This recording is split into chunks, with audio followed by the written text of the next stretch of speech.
Good morning, all.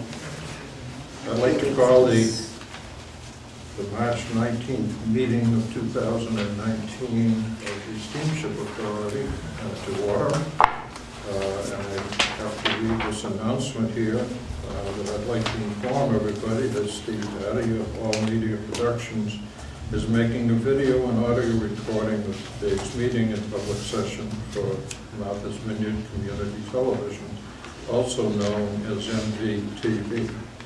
Also, Sean Driscoll, the authorities. Can you hear me? Can't hear you. 1 second. Even with us, huh?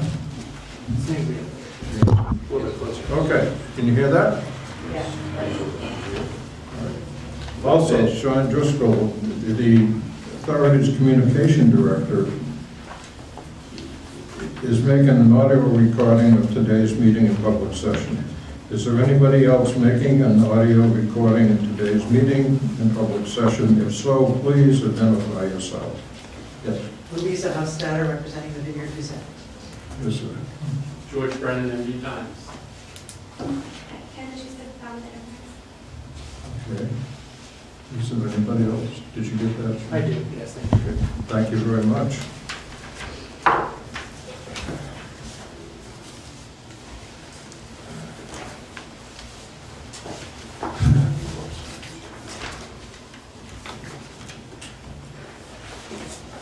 Moving into the agenda, I'd like to ask for a motion to approve the authority's minutes of February 9th of 2019. So moved. It's moved. Second? Second, is there any discussion? If none, all in favor? Aye. So voted. Moving into item number 2 would be report of the Port Council from George Belko, its chairman. Thank you. The Port Council met on March 6th, and we introduced our new member from Fairhaven, Mr. Mark Reese, who's replacing Frank Resendez. And Mr. Reese is the town administrator in Fairhaven. He previously served as a town administrator up in Portland. And we welcomed him on board. We also brought up to Mr. Davis the idea if he could have the either authority or the management send a letter or something similar to Frank, thanking him for his many, many years of service on the Port Council. We reviewed traffic reports for January and fund balances. We further reviewed the Woods Hole reconstruction project and the pilings and some of the other items and how they're coming along. And we were happy to hear that we caught up on some backlog and the progress was moving forward a little closer to plan than it had been a while before. We briefly discussed the public forums that have been held on Nantucket and Martha's Vineyard. Both were not very heavily attended and both were pretty quiet in terms of comments. We discussed briefly the positions, management positions being sought after now, the job openings for port captain and for the health, safety, quality, and environmental officer. We reviewed the investment policy, which has to be looked at periodically, and recommended approval of the investment policy to the authority. We discussed changes to the Port Council bylaws, discussed them, and we approved them, and they were mostly all technical changes to update it to some open meeting laws. And we approved, and that was one of the few things we could actually approve ourselves without having to recommend it. We looked at the proposed capital budget and the possible switch to electric buses, and we recommended approval of the capital budget. And then we dealt a little bit and we talked about with the new email addresses. That's all. Any questions? Thank you. No questions for the board. Is it Mark? Mark Reese. Huh? Mark Reese is the Mark new. Reeves, is he here today? He's not here today. Oh, okay. I was hoping he was here and we could introduce him. I would anticipate that we'd be able to meet him at next week's meeting because we're in New Bedford. Okay, that's great. God's country. I'll knock it off. This, I would like to say a word of appreciation for Frank, who spent, a good number of years on the Port Council. I served with him. And he was very quiet spoken, but he was a real asset to the board. And, I hope in his retirement that he still thinks of us, and I'm sure he will. So I just want to make that publicly known. Going into number 3 would be the general manager's report. Good morning, everyone. To begin with, we have the results of business for January 2019. So the total number of passengers carried on both routes for January were up 1.5%, about 1,700 passengers. The Vineyard route was up 4.0%, for about 3,800 passengers. The Nantucket route was down 14.3%, with a decrease of 20.2% on the traditional services and an increase of 100%, or just under 900 passengers on the high-speed service. So to put that in perspective, in January of 2018, both Hyannis Harbor and Nantucket Harbor were frozen over. We were only able to run a trip a day on a number of days, and there was no high-speed service being provided by either us or by Highline during that time period. So it's kind of reflective of we had that increase then. The total number of automobiles carried on both routes for January were up 5.4%. The Vineyard route was up 4.6%, and that's primarily with the excursion vehicles. The Nantucket route was up 12.1%, and that one was actually primarily the standard. Again, it's reflective of the additional trips that we were able to actually run. Total number of trucks carried on both routes for January were up 8.6% versus a year ago. The Vineyard route was up 6.5%, and is primarily the less than 20-foot trucks. The Nantucket route was up 14.2%, and that was primarily the over 20-foot trucks. The overall number of cars parked carried on both routes for January was up 0.3%. The Vineyard route was up 3.3%, while the Nantucket route was down 17.2%. Moving on to pages 3 and 4, the net operating loss for the month of January was $5,311,000, or some $80,000 higher than what we'd anticipated in the 2019 operating budget. Operating revenues and other income was $4,325,000, which was $62,000 higher than what we had budgeted. Auto revenue was down $83,000. Freight revenue was up $142,000. Passenger revenue was $4,000 higher. Parking revenue was down $23,000, while miscellaneous income was up $40,000. Our total operating expenses and other expenses were $9,636,000, or $142,000 higher than budget. Our maintenance expenses were down $188,000, or 6.4%. We had engine part expense for the Martha's Vineyard being down $15,000. Overhaul for the MV Woods Hole is up $50,000. Engine repairs for the MV Governor were down $85,000. Engine parts for the MV Katama were down $150,000.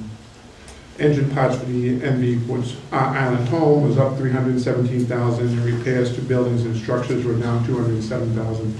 So a lot of that is a timing issue in terms of when we're actually getting some of the bills and when some of this work. So some of those items I would anticipate will be coming back here in the next couple months.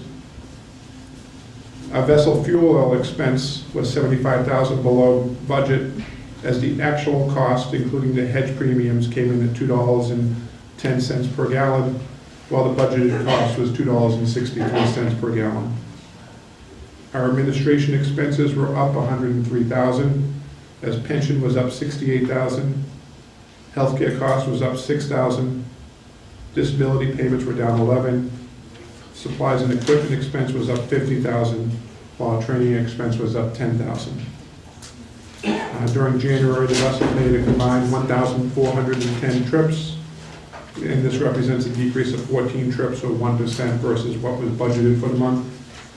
On the Vineyard route, 18 trips were canceled for mechanical, 18 for weather, and 17 for traffic demands, while we added 15 unscheduled trips and 2 available trips. On the Nantucket route, 6 trips were canceled for mechanical, 13 for weather-related, and 4 for traffic demands, while 3 unscheduled trips and 42 available trips were added. Moving on, the business summary, you'll see the fund balances. Generally, at this point, I consider them in good shape. There was one issue with the operations fund, but that's just a reclassification issue as we get caught up here with some of the construction in progress projects. We'll get that squared away coming up.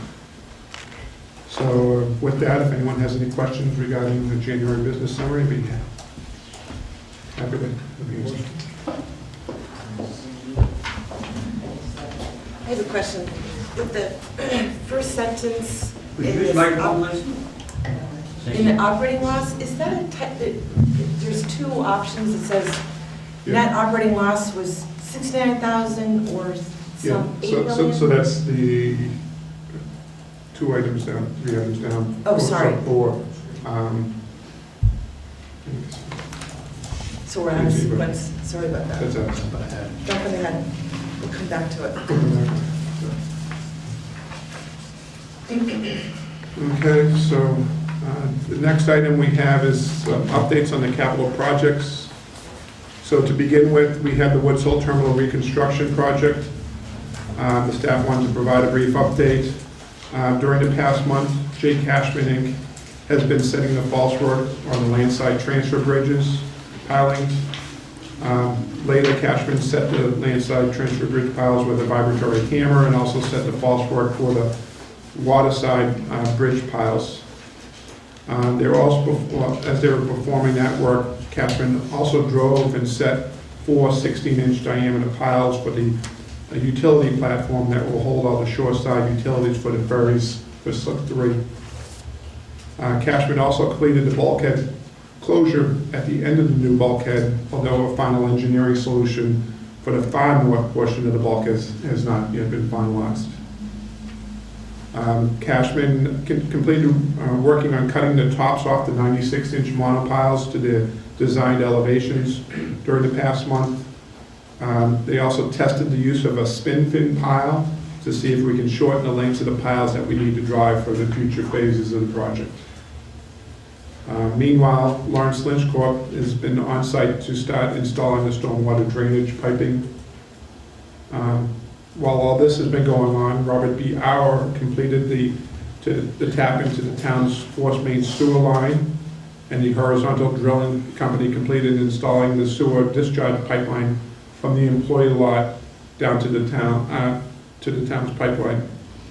As part of this project, Robert B. Auer was back on site, evacuating a large pit in Woods Hole employee lot for the vacuum tanks for the ferry sewage pump out system. And our Robert B. Auer also completed equipment installation in Vineyard Haven for its sewer pump out system in order to make sure it's operational before additional work can proceed in Woods Hole. And thus far, we've sent out 51 community emails, I think is the last number I have. So, and with that, I think Bill has a couple slides that he can show you on the progress. And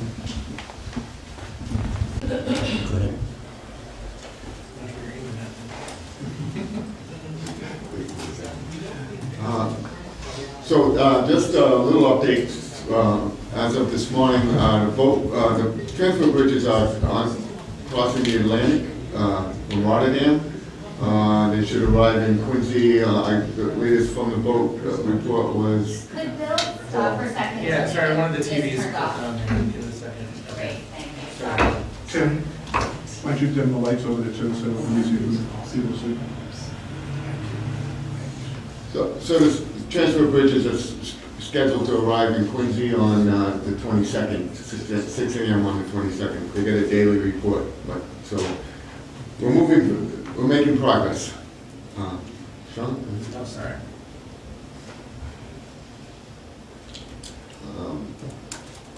All right, this is an overhead view of the slip. You can see the monopiles, and you can begin to see the outline of what the slip is going to look like.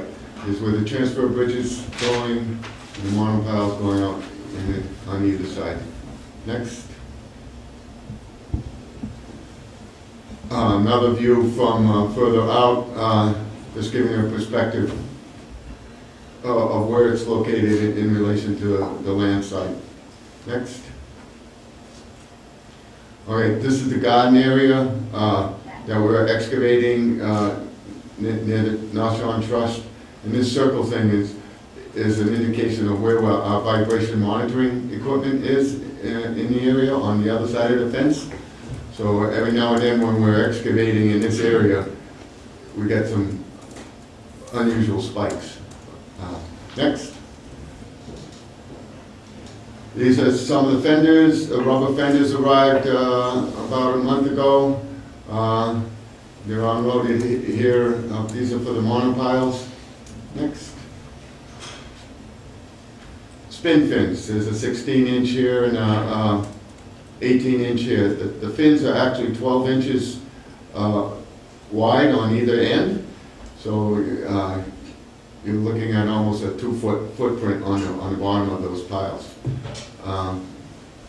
Next. These are some of the piles that we're getting in place for the transfer bridge. These are the 18-inch diameters. Next. This is the the bulkhead and the two head dolphins are going to be on these monopiles right here. Next. Just another view of the site. Not too much to see here. Go ahead. This is the terminus of the bulkhead right at the corner. Probably fill this area up with, the inside of this area with concrete, and from here on will be to the North Shore Trust property will be a freestanding wall. We still quite haven't engineered it yet because we're tied up with, getting specs for the pile driving from the engineers and still, and doing repairs on remediation on that number 8 monopile that was never couldn't get driven to the right depth. Next. This is a rigging platform that they're going to use on the monopiles to mount the standoffs for the fenders. And they're making 4 of these, so they're going to move out there pretty quickly here now, probably in the next week or so. Next. Just another site, another view from the site. You can see in the foreground here the passenger loading tent. Next. This is so the piles we're getting about 120 feet long, and so this is the lead system. It's quite a lengthy lead system to get that pile in place. Next.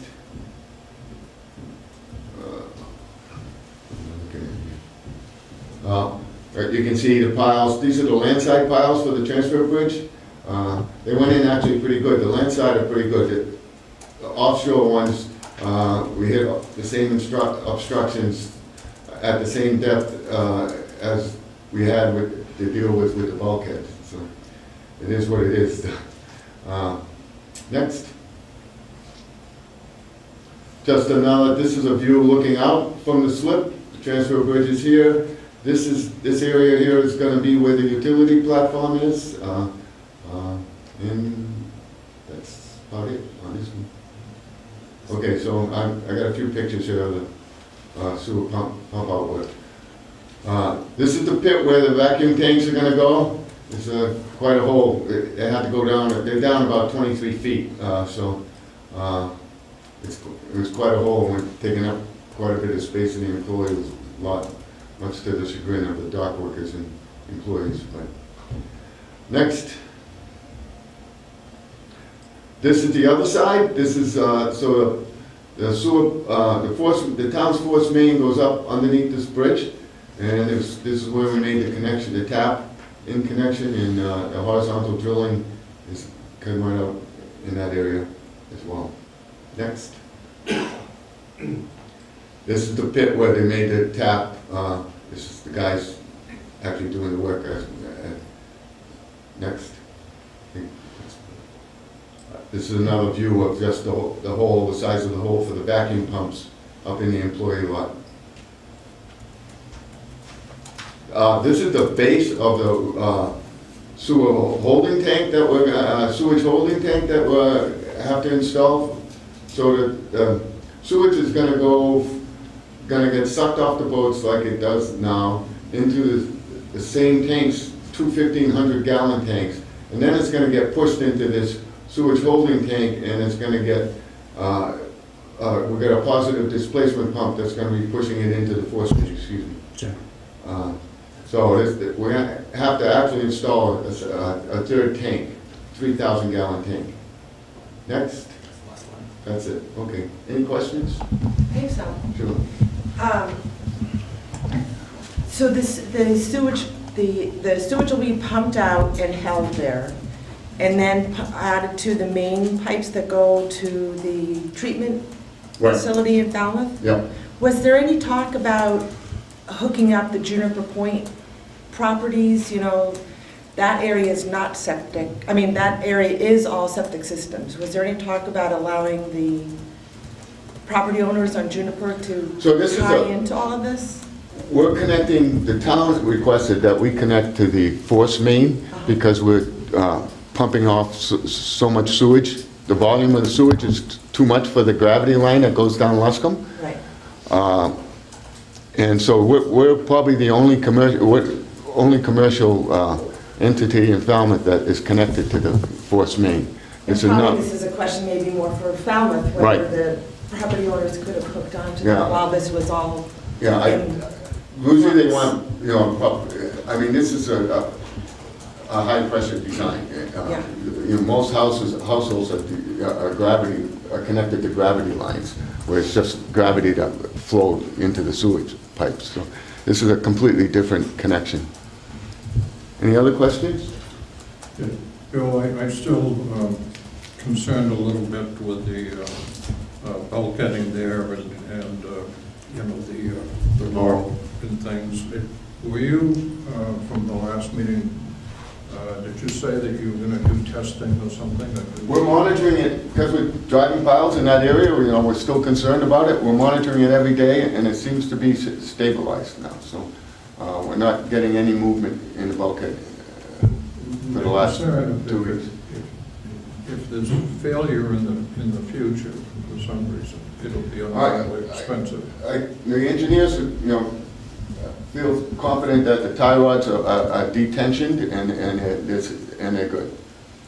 And we changed all the bolting to the bulkhead, so we're concerned that the bolts were tying the whale to the bulkhead were stressed, overstressed, so we changed all that out. But the engineers feel we're good. The concern the engineers and the contractor has is getting more movement and then retensioning things. But it's been pretty good. How deep is that sheathing? Around the transfer bridge, it's about -53. So it's and it's, you know, 15 feet of water. It's, you know, 40 feet down.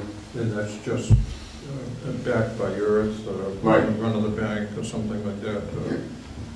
Yeah. All right. Okay. Any other questions? Yep. You said you're seeing spikes, you had that red circled area. Any more spikes or vibrations out through town? Not very many, because we have two vibratory monitoring stations, one on the North Shore Trust property, because we're so close to Sure. that building, and the other one is in the basement of the temporary terminal, Yeah. and it doesn't travel even that far. You don't even... So has anybody called you from the middle of town saying that their coffee cup is moving No, along I've the gotten counter? calls. That's passed. When we were driving the monopiles, Yeah. yeah, I got all kinds of calls. Okay. But we have data. We went to people's houses on Juniper Point, and we went down on Water Street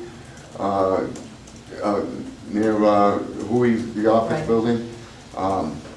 And we were still within what the engineers felt was acceptable vibrations. But we haven't had that. We're done driving monopiles for this season, so I don't expect to have that problem moving forward. And in the future years, we'll be moving away from towns, and it'll be more isolated. So I think we're in pretty good shape. Any further questions? So Bill assures me that we'll have Slip 3 operational by the end of May, so. Or else, right? Or else, that's right.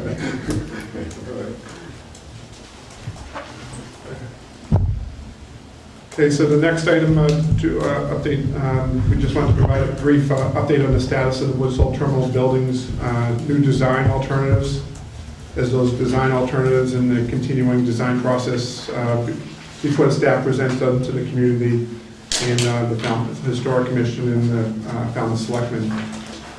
So back on October 9th, the SSA staff and its architects gave a presentation to the Falmouth community on a schematic design for the Woods Hole Terminal building and received a number of comments from the public about the building's proposed design and location.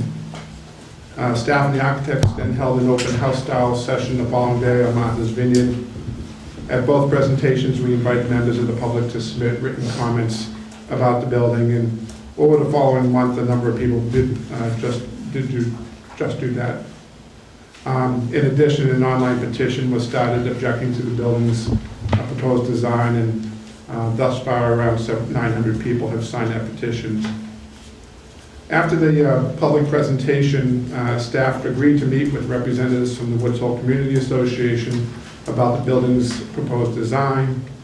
Then on October 15th, State Senator Vinnie DiMacedo and State Representative Dylan Fernandez asked the authority to consult with the Woods Hole Community Association, as well as the Woods Hole Business Association and the Falmouth Historic Commission, and to work with them to develop a design for the terminal building that meets the Steamship Authority's operational needs while respecting the Woods Hole's unique character and the wishes of the residents.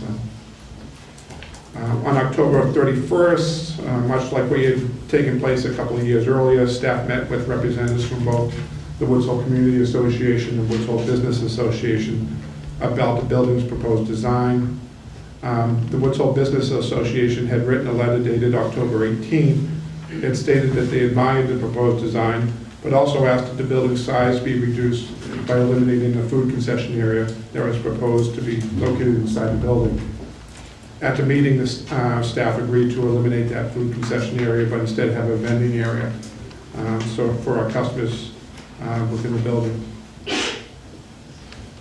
Unfortunately, the concerns of the Woods Hole Community Association representatives were not so easily addressed.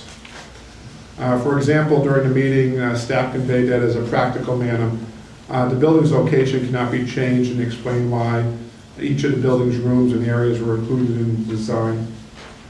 At a second meeting with the Woods Hole Community Association representatives on November 29th, staff informed them that the building architects had been successful in making revisions to the design that resulted in a 5-foot reduction in its height, but that the building still would block a view of the water. When the Woods Hole Community Association representatives suggested that a 1-story building would not block the water view, we agreed to conduct an exercise the following week to confirm whether the view would similarly be blocked by a one-story building. So then on December 6, 2018, staff along with Woods Hole Community Association representatives and other members of the community in attendance conducted the exercise, which consisted of having 2 of our employees raise and lower the bucket of a man lift or genie boom at specific elevations and locations on the site of the Woods Hole Terminal Building, where the terminal building is to be located. The architects took photographs of those from various vantage points and issued a view shadow study the following week. So in summary, the experiment confirmed that looking from 5 feet above the sidewalk on the Crane Street Bridge, the view of the water across Great Harbor to Devil's Foot Island will be blocked by a building with a roof line at an elevation of 27 feet above sea level, which is equivalent to the height of a one-story building at the required grade. We then focused on addressing the community's concerns about the architectural style of the building. As shown by the genie boom photographs, the architect used a salt box design, results in the building being substantially lower than a building with a traditional gable roof. But the public comments we received indicated the community might prefer to have a building reflect one or more buildings in the Woods Hole regardless of the height. Therefore, at our next meeting with the Woods Hole Community Associations on December 28th, it was suggested that an alternative design for the building can be considered so that a 3-story portion with a gable roof similar to the Woods Hole Community Hall, and also one or more L's similar to the L's that were added to Sam Cahoon's Fish Market, which previously occupied a portion of the site, be considered. Then on February 7th, staff provided Woods Hole Community Association representatives with an initial version of the 3-story crossing gable roof design option.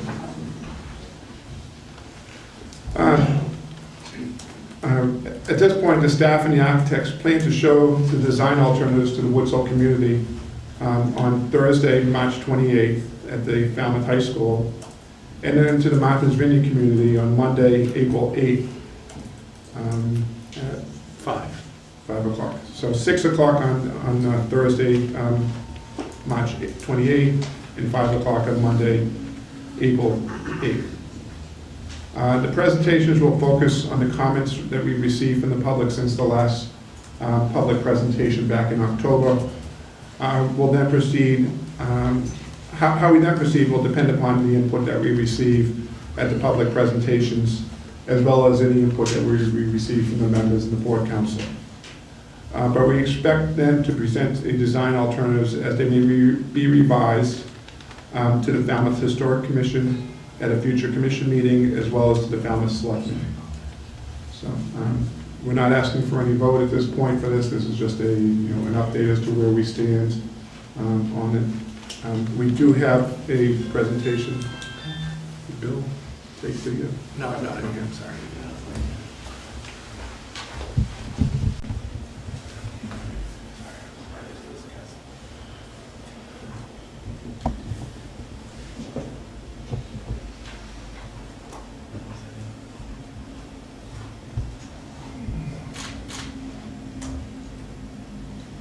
Okay.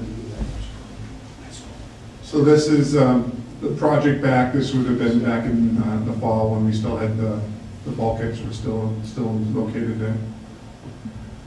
So this is the salt box roof site plan with the location of the building in this orientation. The vehicles would be coming down the Calgary Road. Our buses, the Peter Pan buses, RTA buses would be coming into this area.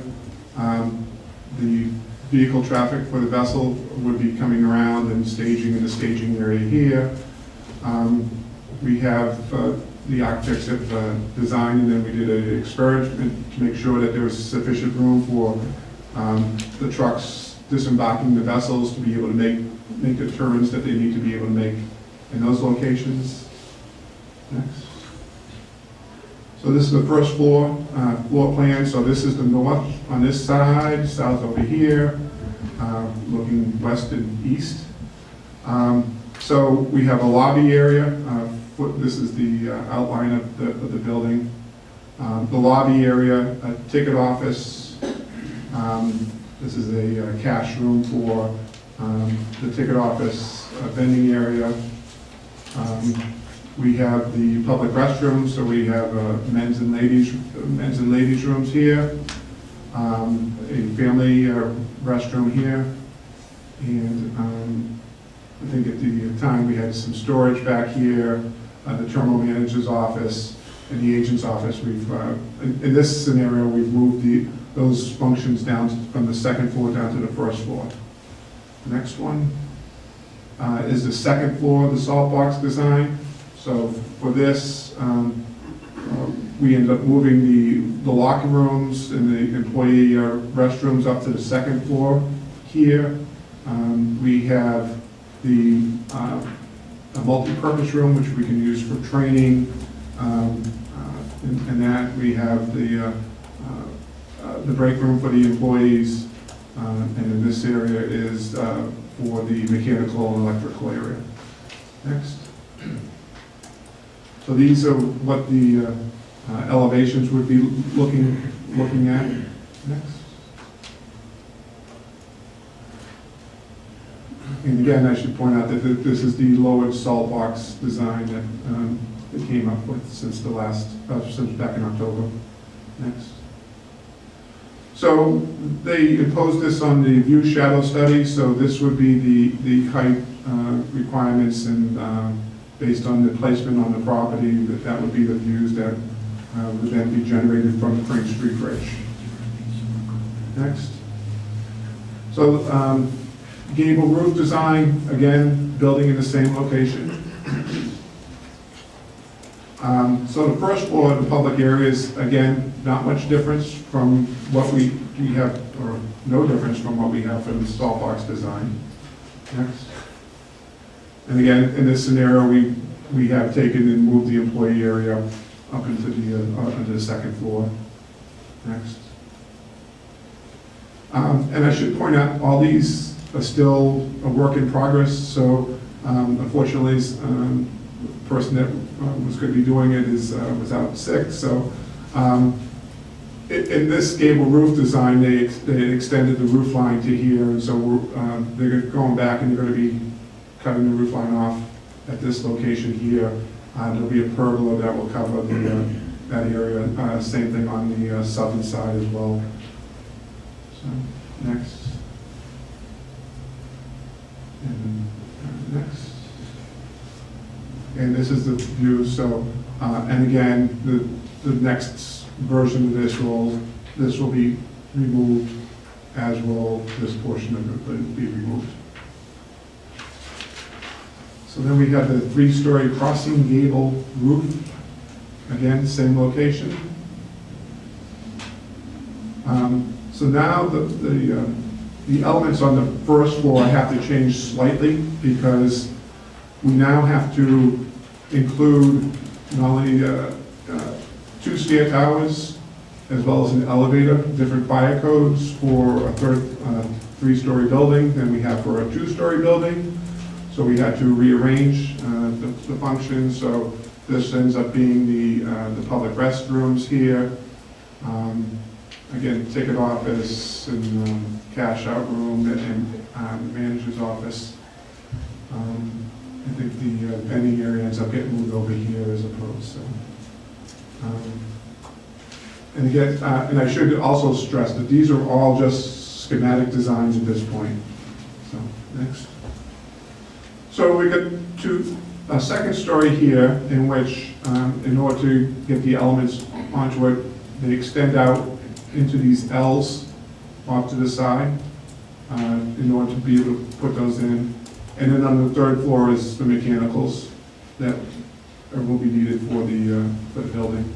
But again, there's constraints in terms of the stair towers, how wide they need to be, how far apart they need to be from each other, and things like that. So still working on that, but this is where we're at the moment. Next. So this is the three-story crossing gable design come up with, and as with the two-story design, we're looking at having to see whether this roof line here can be reduced. However, the problem with that is the structure that needs to be able to support the building, and we'll show you that in a moment. Next. And next. So in this case, it's now showing the three-story, version, and all the versions that we're now working on basically have, it's 10 feet shorter than what we were able to show, what we had back in October. So we've been able to reduce this by 10 feet, so, which opens up a little bit more of the view to the south here. And next. So these are the three alternatives. Next.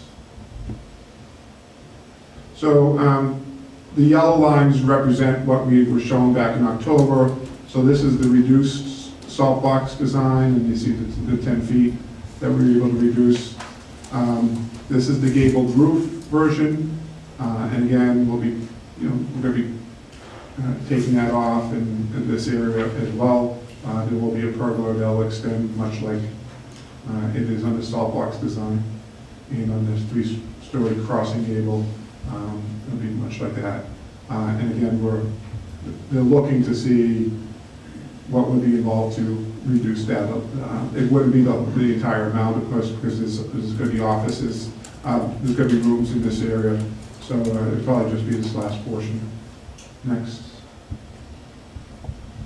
So one of the things that we'll be showing, we'll actually have this model at the presentations, is the base structural system for this building. So because of the location of the building, it's going to have to, it ends up being a fairly substantial concrete slab that needs to be put in.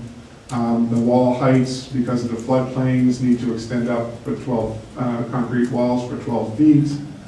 This would be the lobby area and the entrances there. It also shows some of the support that will be needed for this. So next. And this is a mock-up of what it's going to take for the foundation system. So we're looking at 17 feet is the height. We're looking to get a variance so that we will have to go up to 13 feet. The current grade right now is at 5 feet. We need to raise that up to 10 feet, 10 and a half feet here, and then another 30 inches to get to the 13 feet. It just shows, this is supposed to represent the thickness of some of the concrete walls that will need to be incorporated in there in terms of, this is some ear space and insulation, waterproofing, and things like that. So, next. And again, this one's showing that we're looking at for these open areas in that foundation work that we'll have to have a deployable floodproofing system that we can put in when there's a storm coming. Next. This is just the massing for the building, the salt box design. Next. The gable roof design. And next. And the three-story crossing gable massing. So this one's probably a better illustration to some of the challenges the architects are going to have. And again, this is just in schematic design for this, of what they would have to be addressing in terms of what support elements need to be included to bridge that area. So it's about, 50 to 55 feet across is what they have right now. So 53 feet maybe. So, and that's it.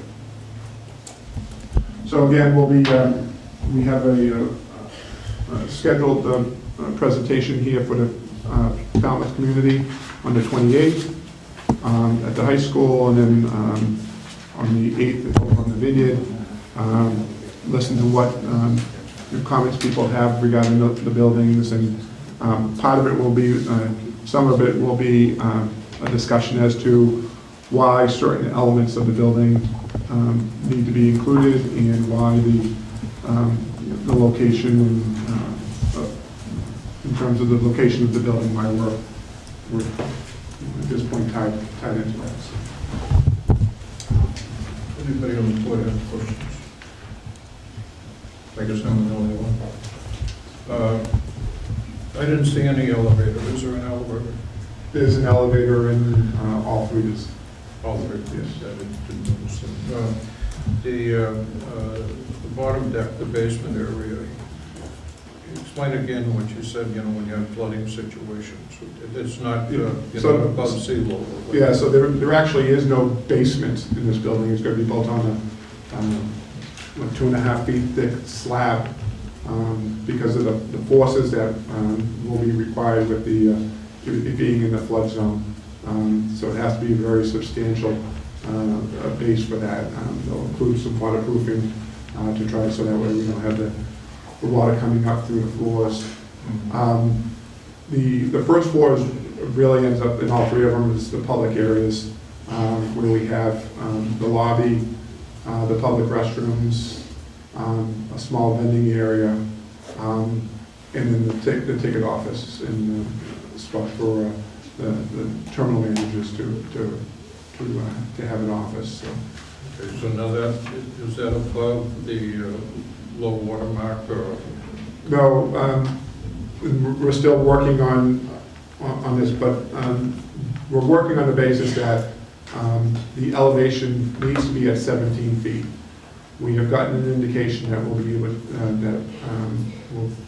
if we apply for a variance to go down to 13 feet, provided that we provide dry floodproofing measures for the 4-foot difference, that the variance would be approved. Again, those are, we need to get to the point where we actually have a design that we can go to them and get that approval in writing, but the indications are that they'll be supportive of it, because for us to go to 17 feet then requires a number of switchbacks in order for customers to be able to go up ramps and things like that. So the dry floodproofing measures would be that there's the envelope of the building itself ends up being part of it, and that's one of the reasons that the stone that we're looking at for the exterior, but then those open areas where there's doors, to gain access into the building, we'll have to have a deployable system in which when there's a storm coming, that will mobilize, take that equipment, it'll be installed, and it becomes a barrier to prevent the flood waters from getting into the building up to 4 feet. It sounds like fun. What about, do you have, are there overhangs that people can get under in the summer, the hot rain, and things like that? Yeah, so all three of them include some variation of that. I think the original salt box, there was a pergola system that was going around.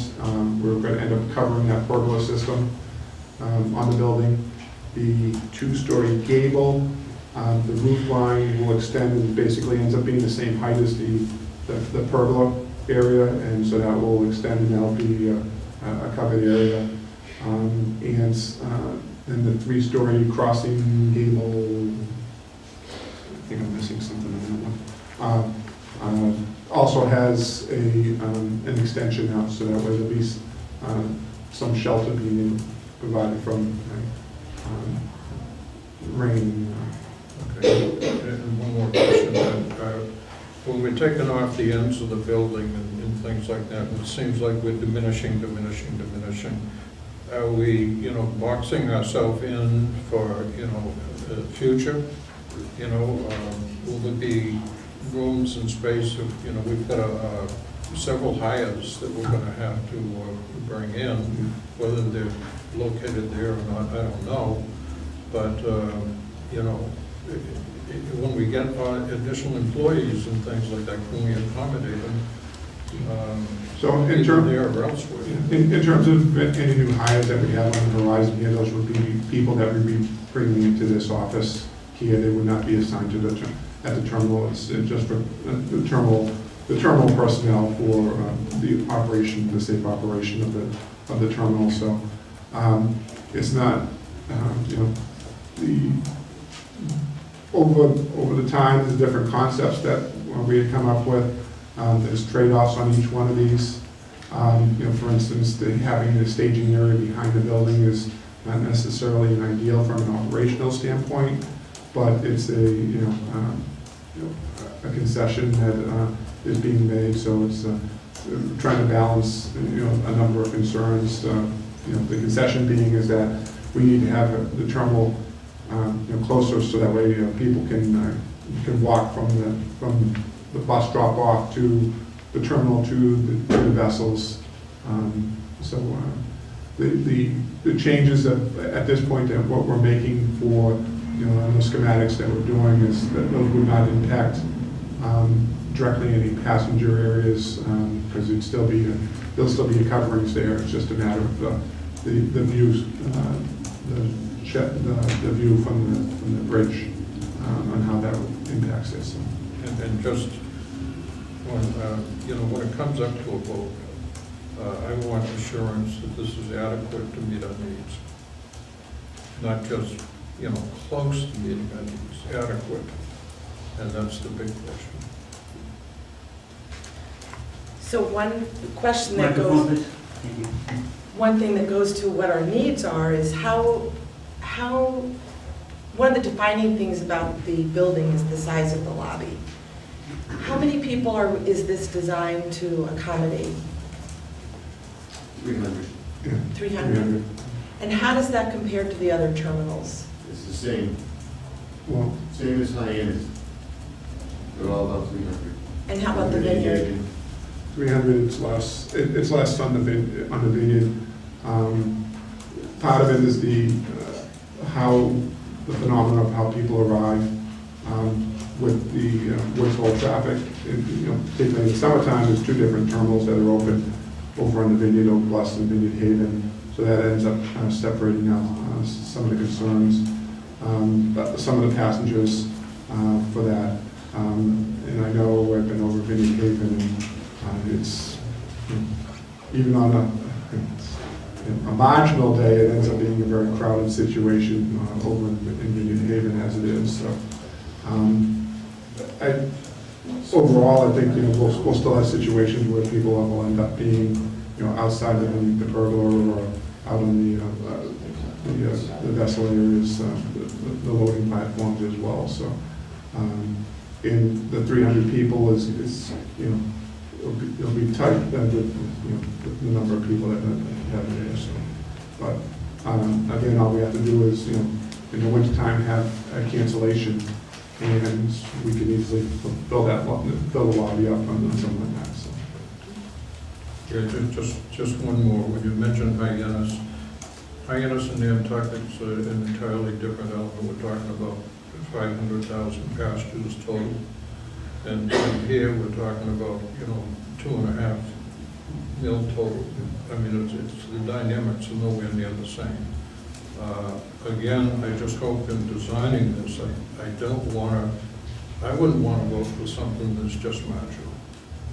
And I know we're taking in, now's the time to do it. Maybe the community won't like it, I don't know. But the fact of the matter is to go back would be a mistake, I think. It's a lot of money. So I'm just putting that on the plate for further discussion. Thank you. Moving on. I guess it's you, Doug. So the next item we have is reauthorization of the authority's investment policy. So pursuant to regulations, the Steamship Authority is required to reauthorize its investment policy every 2 years during odd-numbered years. The policy being presented is essentially the same as what was approved back in February 2017 by the board. And as a reminder, the policy establishes the framework for our investment which is generally fiscally conservative. Identifies the type of permitted investments, which would be governmental securities, including being able to invest in the MMDT portfolio, which is the Mass Municipal Depository Trust. It also identifies risk avoidance in any investments. So, the policy is required to be reauthorized again in 2021. The Port Council at their March 6th meeting voted to recommend that the investment policy be adopted as proposed, and so we're asking that the members vote to adopt the Steamship Authority's investment policy as proposed. Any questions? So moved. Move. Second. Second, is any discussion? All in favor? Aye. Aye. Please make note that Ms. Denny is not present right now.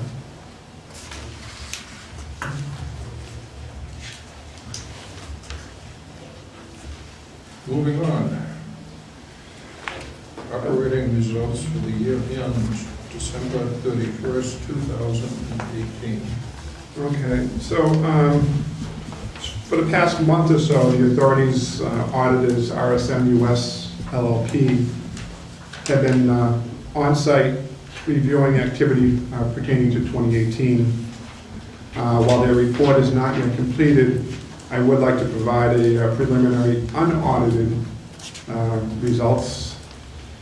The net operating loss, and yes, it is a loss, which excluding capital grants, income from special purpose funds, for the year is expected to be $69,993, with some $8,066,000 lower than 2017 and $7,275,000 lower than the 2018 operating budget. Our operating revenues totaled $104,806,611, with some $1,895,000 higher than 2017. Passenger revenue increased by $1,113,000, as passengers carried decreased by 3,702 overall, with a 1.3% decrease on the Vineyard route and a 4.6% increase on the Nantucket route. High-speed passenger service was up 40,376 passengers, while conventional service was down 44,078 passengers. Our auto revenue was up $156,000 as automobile traffic increased by 0.3%, or just over 1,600 vehicles, with a 0.5% increase on the Vineyard route and a 0.8% decrease on the Nantucket route. Increases on the MV route was in the standard fare vehicles as the excursion traffic fell just slightly. Decreases on the Nantucket route were in the standard fare vehicles as well as the excursions. Our freight revenue was up $609,000 as freight traffic increased by 0.6%, with a 0.7% increase on the Vineyard route and a 0.5% increase on the Nantucket route. Our parking revenue decreased by $33,000 as our cars parked decreased by 1.3%, with 2,300 cars during the year. We had an increase in the highest parking lot of 3.1%, and that being offset by decreases in the Falmouth area lots of 2.5%.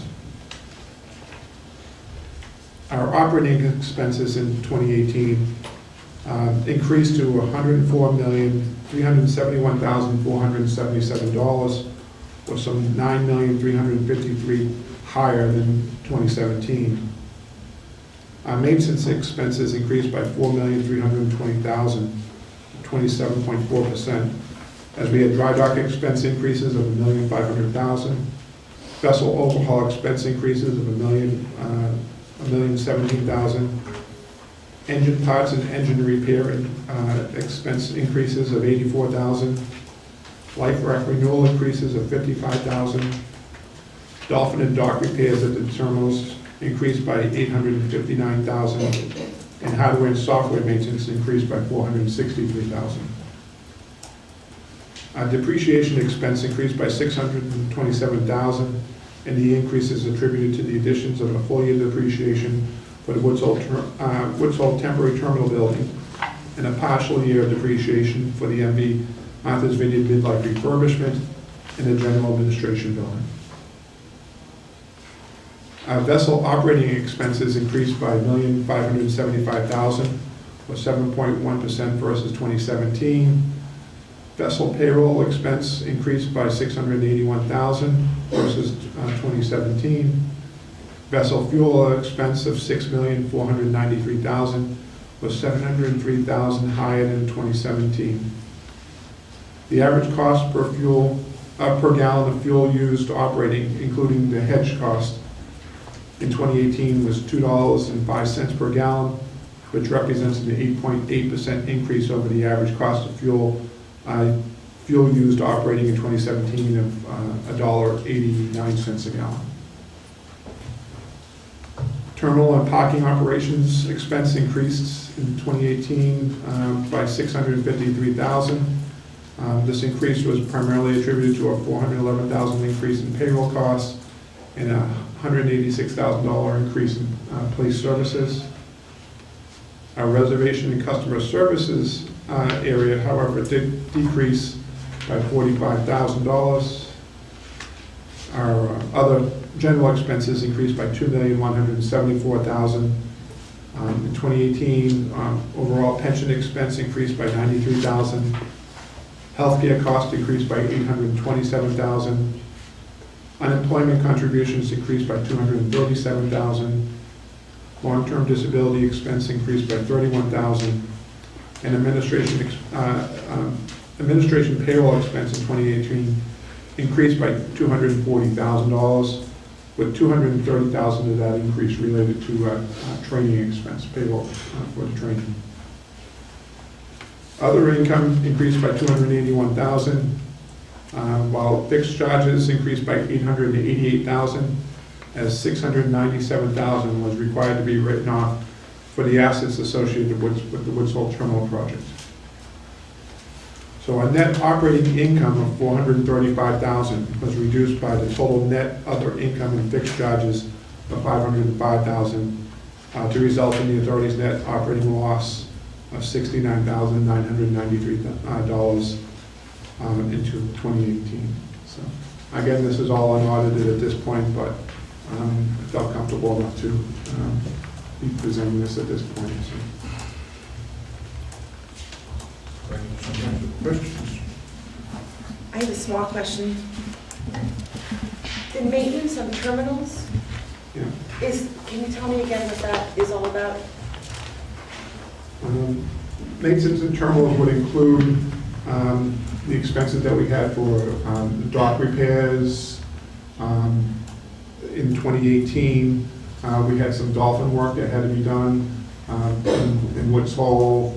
Over in Vineyard Haven, we had a bulkhead that needed to be addressed over in Vineyard Haven. And so not only did we address the bulkhead, but we also addressed the dock area over in Vineyard Haven, because the transition from the pier to the shore side, that area had gotten to the point where it was a tripping hazard.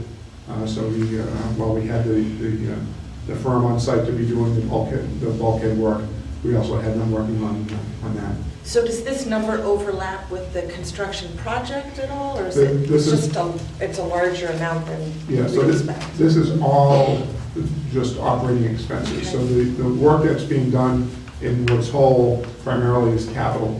Although we did have some vendor work that we had to do down in Woods Hole that was not. Separate from the Well, project? yeah, correct. Thanks. Thank you, Bob. Nicely prepared. Oh, I'm I have sorry. another question. Yes, you have. I caught the 189 to 210 on the fuel. What is the total increase in fuel for last year? Once, I think it's 165,000 gallons. Just double check.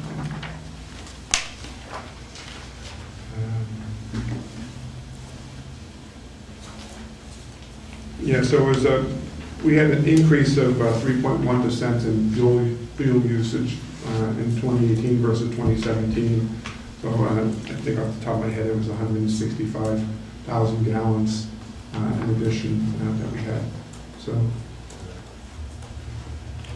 Any other questions? Nice report. I love the pie charts. so I Okay. don't appreciate that it is a loss, but Well, I thought you'd make that up, so we weren't concerned. people kept telling me to put my pencil down. So. Moving on. Proposed 2019 capital budget. So, apologize for the lateness of this. We should have done this back in the fall, but events lead us to today. So before you is the 2019 proposed capital budget. In summary, as of the end of the year, we had approximately $14,134,000 available for capital projects. And then we anticipated another $8.9 million being transferred to the replacement fund during 2019. The capital budget that we're presenting here includes an additional $5 million that will be needed from the issuance of bonds or bond anticipation notes to partially fund the ongoing Woods Hole Terminal marine construction. The commitments for existing projects total just under $24.8 million, resulting in about $3.2 million being available for future projects. So, the projects that we're presenting today for approval total about $1,775,000, and that includes an allowance of $250,000 for some various projects that would fall under between $5,000 and $50,000. So. Excuse me, Bob, is that out of the 3 million of extra? So yeah, out of the 3.2 million, we're asking for just under $1,800,000 to be approved for projects going forward. So we'd have about $1,400,000 left over. So the projects that we have, and some of them have actually, that included in the packet, had been previously approved because we had to commitments in order to get in line on those. But the remaining $1.7 million in projects that we have a couple for some baggage carts, an iron worker for the Woods Hole, for the Hyannis maintenance shop, $16,000 for that. We need some power pushers for the high-speed luggage carts. We need an additional tow motor, an excavator, genie boom needs to be replaced, and then we've a couple pickup trucks with plows as part of our ongoing vehicle maintenance, vehicle replacement project. The biggest item in this is for our reservation system. So the system that we currently have is about 6 years old, so we're approaching the end of its useful life. So we're looking at a replacement project on that. It's about $1 million in capital cost that's associated with that. There's another couple $100,000 in ongoing software support and hardware support that we'll be having. But clearly, it's an integral part of our operation, and we ask that that system to be doing more and more in terms of the ticketing access and things like that. So with that, if anyone has any questions, I'd be happy to. Any questions? Microphone, please. Is anything in here Microphone, please. included? Thank you. Thank you. Is anything in here included for the website? So we have a $100,000 placeholder that we put in. We need to start having the discussions about the website, about upgrading, redesigning it, and that. So we've put a $100,000 item in there as a placeholder in terms of that project. What would a new website cost? Well, that's still to be determined. I believe the we spent somewhere in the area of about $600,000 for the current one, when it was all said and done, so. How long ago was that? That was about 6 years ago.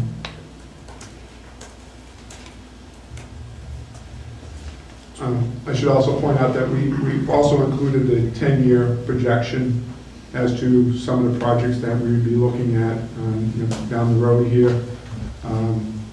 None of this is written in stone, but this is to be using for us to be able to keep an eye on what next things we need to be considering, and we end up being very tight at some point, but we've taken the approach of paying off our debt service at a fairly aggressive rate here, so it'll free up some cash later on. Yes. Yes. Microphone, please. Thank you. What plans do we have in place relative to not having maintenance expense be so out of whack with our projected cost of maintenance? Well, I think part of that's going to end up being as we move more into the HMS studies, recommendations, and that, whether we're looking at additional resources on the engineering side in order so that way we can be getting better estimates in terms of some of the workloads that need to be performed, and also more oversight on some of these projects. So in one area there's a project engineer that's being proposed by HMS that I think the idea of that would be that individual would be that they would be going from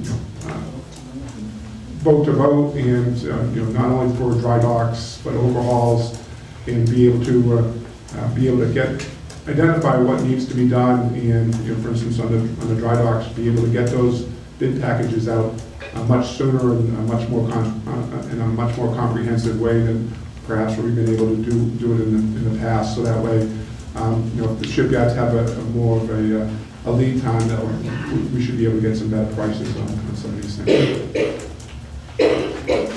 Any further questions? Could I have a motion? I'll make a motion to approve it. Second. Any discussion? All in favor? Aye. Opposed? So voted. Thank you. Thank you. Okay. Agreement for Palmer Avenue parking lot and Hyannis Terminal rental car services. Okay, so we're seeking to have the general manager authorized to award contract 04-2019 agreement for Palmer Avenue parking lot and Hyannis Terminal rental car services to Avis Budget Car Rental, Parsippany, New Jersey. The lease is for space to provide rental cars at the Hyannis Terminal and at the Palmer Ave parking lot. The authority received proposals from 3 companies, and I should point out that the current contract for the Hyannis Terminal and Palmer Ave locations expires on May 14th of this year. The contract did have an option for 2 one-year extensions, but because there had been some inquiries into when it would be next available, we thought it would be advantageous to go out to bid again on this. So each proposal consisted of a non-financial and a financial portion. So for the non-financial portion, the criteria included experience, staffing, hours of operation,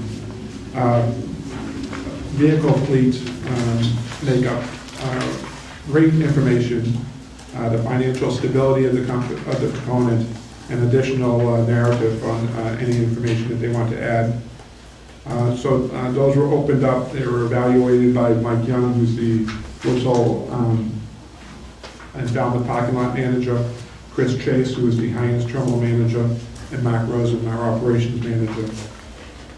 So we received 3 bids, one from the Avis Budget Car Rental, one from Enterprise Holdings, and one from Hertz Rent-A-Car.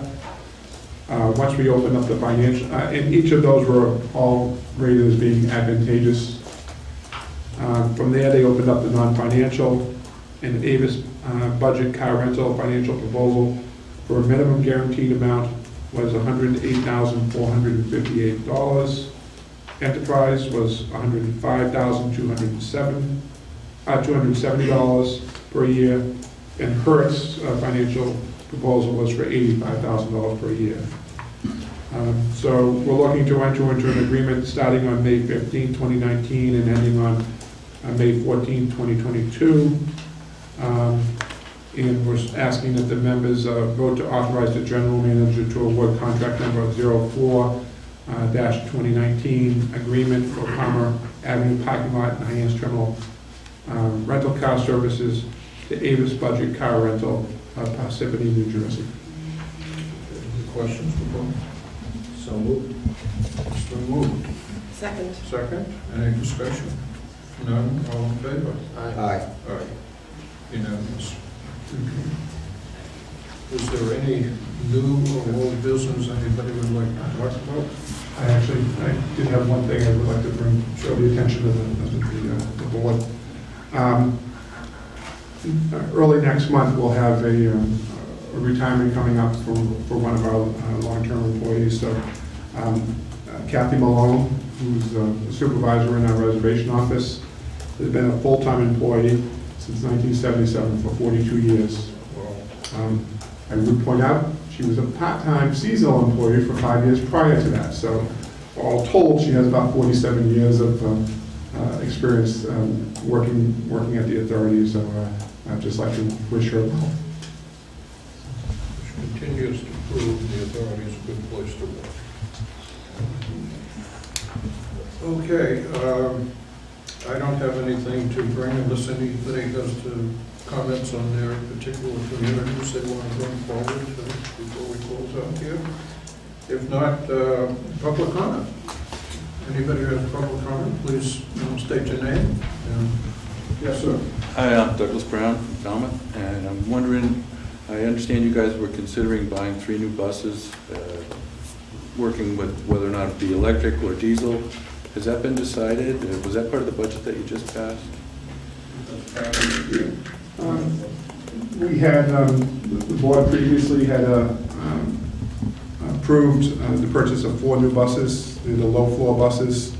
They are diesel, they're not electric.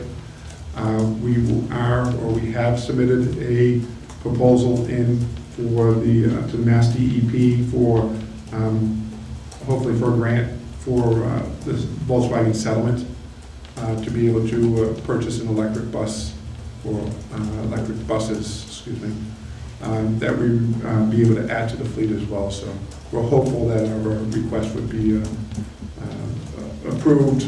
It is there's a limit on how much those grants are going to be for. So it probably will perhaps cover 50% of the cost of those buses. I'm seeing less. Okay, another. Yeah, sure. Okay, was I correct to hear that you said the truck traffic for, is it for the season or just for this month compared to last year on the Martha's Vineyard was up 8.6 and Nantucket up 14%, is that correct? Yeah, that was just the month of January. I mean, those compared to last year in January. Last year in January, there was bad weather last year in January, and in January, that's January, February, traditionally our slowest traffic months, so any swing one way or the other ends up being a large percentage. And one last question, do you think that the terminal reconstruction plans will be ready for the March 28th meeting with the revisions to the building to give the accurate scale of what it will be? We've been assured that they would be. Okay, great, thank you. Anybody else? Yes, in the back. Can't see what it is. I've got a question about the sewer. I was wondering what kind of Ann Halpin, Falmouth. Yes. I'm wondering what kind of arrangement the Steamship Authority has now for their water and sewer, and I'm wondering how the new hookup to the sewer system is affected, what kind of fees you're going to pay. And the other question the other comment I want to make is that by being in the rental car business, it's like you're in competition to the people that are the enterprise operation on Davis Straits, and I'm wondering how you justify that with all the exceptions you have to tax and you know, the other questions, the other exceptions you get. I'm going to have to ask Paul to answer that, because I have my hearing aids in and I still can't hear you. I'm sorry. Regarding your first question, right now, we transitioned from marine sanitation devices on board our vessels to holding tanks on board. We work with port communities regarding those systems in terms of the volume that we would be needing to put into the systems and the water requirements that we'd be needing to take. So the current system that we have, it's a vacuum system. It vacuums it out from the vessels into a tanks, and then it's put into the lines to go to the sewage treatment plant. The reconstruction of the terminal required us to move those units from in Woods Hole. So in order to address some of the other problems that the system was having in terms of how those were being rerouted, we ended up having this other design where it's coming from end up being pumped up to underneath the employee lot and then down to the force main. So therefore, it should be a better system. So how do you pay for that? Is it based on water use? It's based on water usage. Water use, where do you get your water? It's, again, the vessels that dock in Woods Hole, that berth in Woods Hole at night, they take the water on from there, and the ones that berth on the island take the water from the islands. Any other further questions? I think the other question had to do with the car rentals, and again, it's a service to our customers. It is actually, the car rental agency is open to the public as well, that's not traveling with us, so they have that. It's been we've had this now for the past 4 or 5 years, I think. Here at this location, we had it a couple of years prior to that in the highest location. So, you know, it's again, each rental agency had an opportunity to bid on it. So. But there's no fee that goes to the town for cars coming and going? I'm sure that people over on Davis Straits have, you know, pay taxes to the town, and it would seem like the operation that the Steamship Authority is running is of no benefit to the town in a revenue sense. Yeah, so they pay us the agency fee to be here, but other than that, any other taxes that they'd be required to pay would be part of the equation. So. Okay. Yes, sir. Leon from the island. Just want to say congratulations on the buses. When I got up, the 5 o'clock bus, when the boat came in at 5, when I was going home this past Sunday, there were sufficient buses there to catch the passengers getting off the boat. So I want to say thank you for that. And Avis I love because I use it all the time. So you mean you didn't have enough passengers Sunday? No, you had plenty of passengers. The buses were waiting there to pick them up, which is good. Okay, thank you. I'd like to entertain a motion to go into an executive session to discuss the approval of the minutes of the authority's meeting in executive session on January 22nd of 2019 to consider the purchase, exchange, lease, or value of real estate property, and to discuss the authority's strategy with respect to collective bargaining matters, because a public discussion of these matters may have a detrimental effect on the authority's negotiating and bargaining positions. These matters include the potential for lease or acquisition of real property and the negotiation with SEIU Local 888 for the new collective bargaining agreement for the authority's reservation clerks and other customer service department employees. The public disclosure of any more information with respect to these matters would compromise the purpose for which the executive session is being called. After the conclusion of the executive session, we will not convene in public. May I have the motion? So moved. Moved. Second. Seconded. Is there any discussion? Roll call vote, please. Roll Tierney, call. aye. Hanover, aye. Jones, aye. Catherine Wilson. It is unanimously approved. We are adjourned.